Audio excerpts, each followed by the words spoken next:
Welcome to beautiful Natchez, Mississippi, one of our country's most beautiful cities.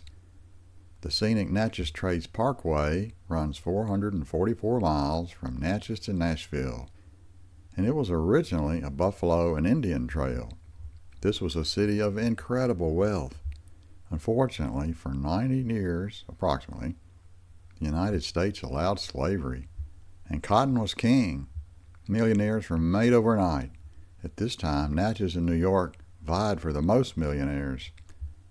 Some may be surprised that many of the big slave owners were Northerners.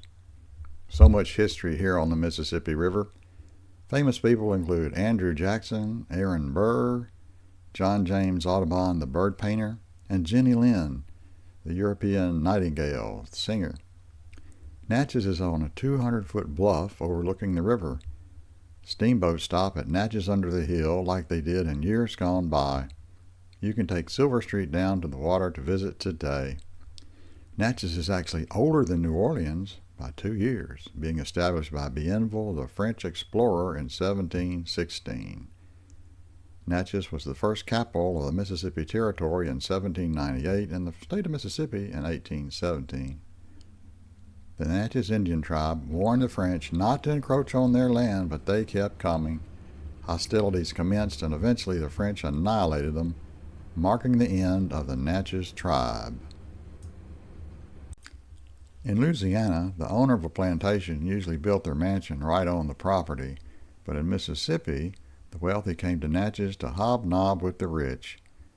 Their homes were here rather than out on their plantations. This makes visiting the homes easier, as they are nearby each other.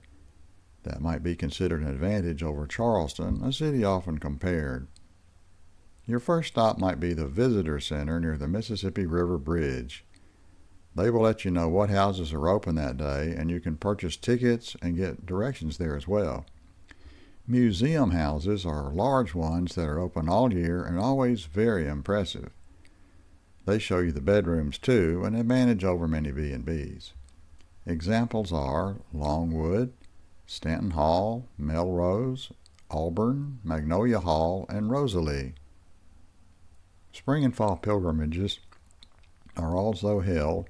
They originated back during the Depression when so many of the huge houses were in desperate need of repair.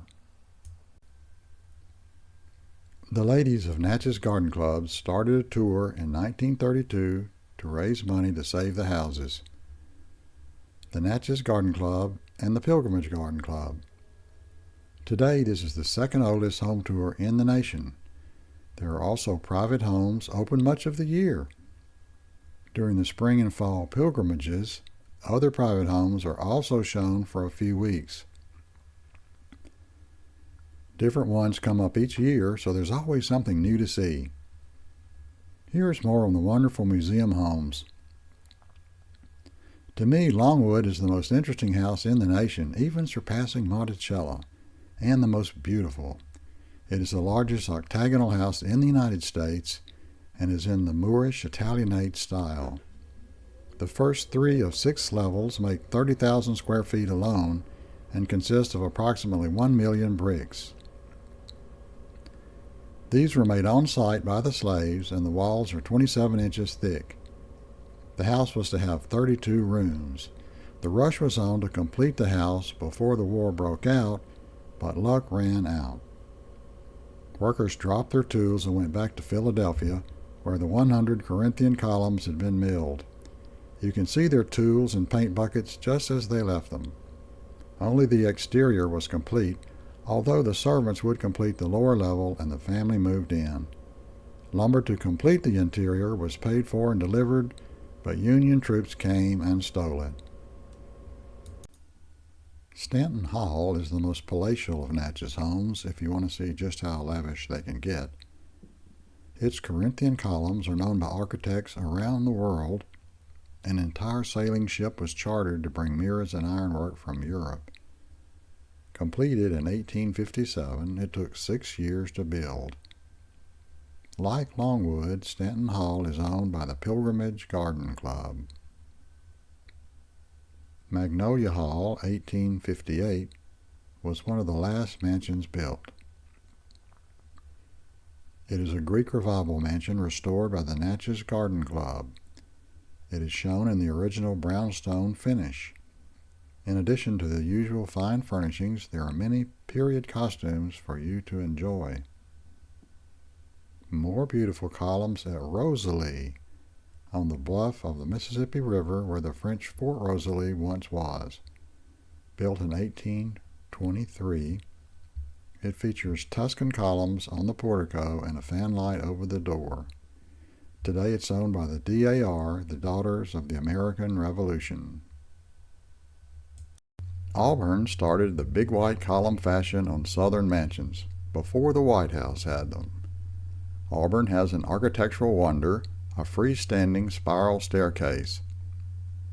After his farms were burned by Union troops, Stephen Duncan, its owner, went back north during the war to New York. His son donated the grounds and house to the city of Natchez. Melrose is part of the Natchez National Historical Park. Financially ruined when their farms were burned by federal troops, the Melrose owner sold out to a family from New York, lock, stock, and barrel. He died in a steamboat accident and his wife moved back to Maryland. This new family kept all the original furnishings of the house intact, so you can see them today. The servants' quarters, some brick and some frame, carriages and gardens can also be seen. The William Johnson House is also included in the Natchez National Historical Park. He was a free black man who was also a slaveholder himself. With high bluffs to protect it, Natchez was a natural for development in the early days. You can stop at Bluff Park or just the Bluff and enjoy the beautiful view of the Mississippi River. It runs 8 or 10 blocks along the bluff. Steamboats came in at Natchez under the hill where the lowlife once congregated. Silver Street takes you down near the water. The well-to-do lived high on the bluff. Natchez had so many Union sympathizers during the Civil War, they didn't even disparage the invading federal troops. They welcomed them. That saved their homes from being burned down, but not so lucky their farms. Total devastation and the end of the great wealth. In addition to burning towns and farms, Union troops stole horses and mules. With no way to put in a crop, many were left in poverty. The federal government did not offer jobs, so many of the newly freed slaves found themselves as sharecroppers in the same poverty as before. Except for the houses of Natchez, everything was gone with the wind. Part of the charm of Natchez homes is their infinite variety. The best architects and workers were sought. Woodworkers did everything by hand, bringing about incredible uniqueness to their contribution. Here was a place of creativeness. Natchez inventions included the Bowie knife, the cotton gin, the cotton compress. The knife was invented by Jim Bowie's brother. Jim bested a man with a sword using a Bowie knife near Natchez, and the knife became famous. Dr. Haller Nutt invented the cotton compress to squeeze cotton into bales. A model used for a patent is on display at his house, the octagonal-shaped Longwood.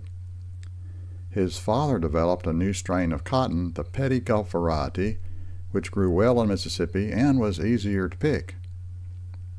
3 antebellum churches are not to be missed.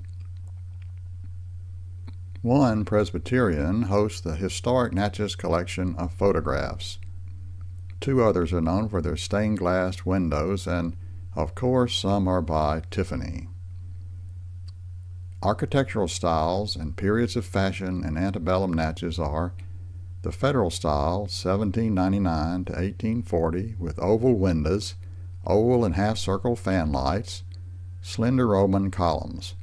The Greek Revival style, beginning in 1817, had heavy Greek columns.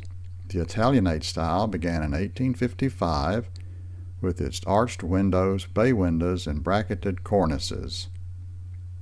Each house has fascinating stories from the past to tell you. These houses had beautiful gardens, and camellias were a favorite since they bloom in winter. Let me mention Emerald Mound, second largest Indian mound in the country at 8 acres, For those interested, it is 1 mile off the Natchez Trace Parkway at mile 10 or 10 miles north of Natchez. With more antebellum structures than any other city in the country, Natchez is the place for beauty and history.